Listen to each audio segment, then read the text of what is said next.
everyone, today I would like to talk about When Marnie Was There. It is a beautiful book written by Joan G. Robinson. It is mainly about a foster girl named Anna who thinks that her foster family just loves her for the money they receive from the government to look after her. So as she suffers from asthma, they decide to send her to their relative's village.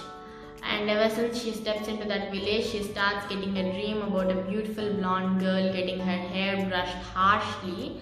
And one day she goes to the state in the village and she finds a lovely marsh house on the other side of the state. One day she stays up late at the state and the thought of exploring the marsh house strikes her, and she finds a boat simultaneously. So she goes in a boat to the marsh house, and surprisingly she finds the same blonde girl from her dreams at the marsh house. And she finds that the girl's name is Marnie. They both become very good friends with the promise of keeping their friendship a secret.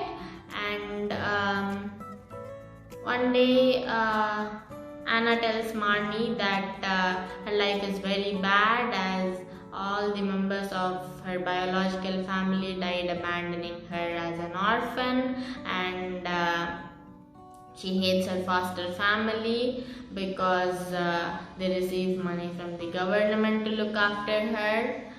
So Marnie tells that her life is much more miserable as her parents are always away with their work and she has to stay home with two aloof maids and a nanny. The nanny punishes her by combing her hair harshly, and the maids love scaring her by taking her to the windmill. So formerly Anna thinks that Marnie is the luckiest girl she has ever met, but she realizes that everybody in their life has to face some sort of difficulty. One day, Marnie's cousin Edward arrives and Marnie goes to meet him and doesn't appear for a few days. One day she comes back and they both go to the windmill to explore it. And when they go there, Anna starts losing her consciousness. And when she wakes up, she finds that Marnie is deserting her and running away with her cousin Edward. So she hates Marnie for doing that. And one day Marnie reappears through her window and she tells how sorry she is for what happened, and she also tells that they should make up because she's being sent away to somewhere far. So Anna forgives her, and as soon as Marnie moves out, a new family called the Lindsays move in, and the Lindsay children are very curious about Anna, because they think that Anna is Marnie. And they meet Anna finally, and they discover a lot of secrets about Marnie and they become good friends. One day an old woman, a relative of Lindsay's, arrives and she claims that this marsh house, belonged to one of her late friends, Marianne, also called as Marnie. So the faces of the children lighten up and they ask the old woman to tell the story of Marnie. So she tells that Marnie was lonely much of her life and her parents were always away with their work, and she had to stay home with a nanny and two maids. They punished her, abused her, and when she grew up, she married her cousin Edward, and she gave birth to a baby called Emily, and Edward dies, and she has to go to the sanatorium, and she sends Emily away to boarding school. When Emily returns, she refuses to think of Marnie as her mother, and after some days she runs away with a boy, marries him, and then she gives birth to a baby, and then she dies in a car accident. So Marnie takes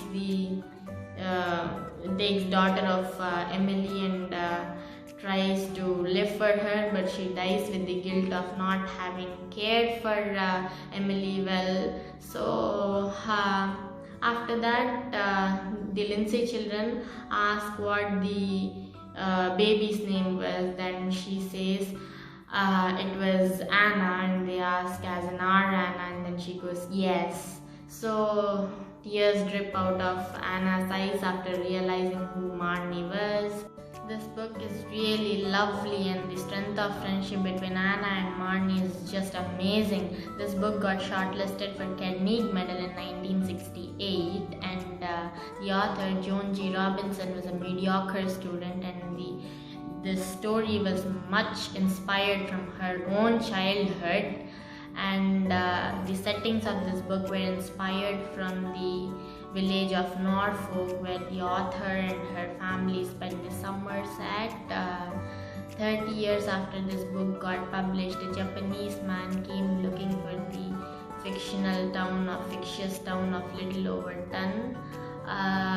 So it became much more popular after Studio Ghibli animated it.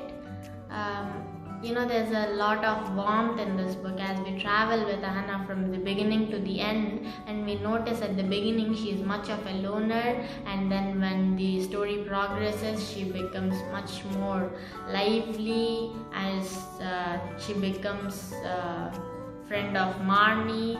So if we dive into the details whether Marnie is a ghost or an illusion, we can't really enjoy the book.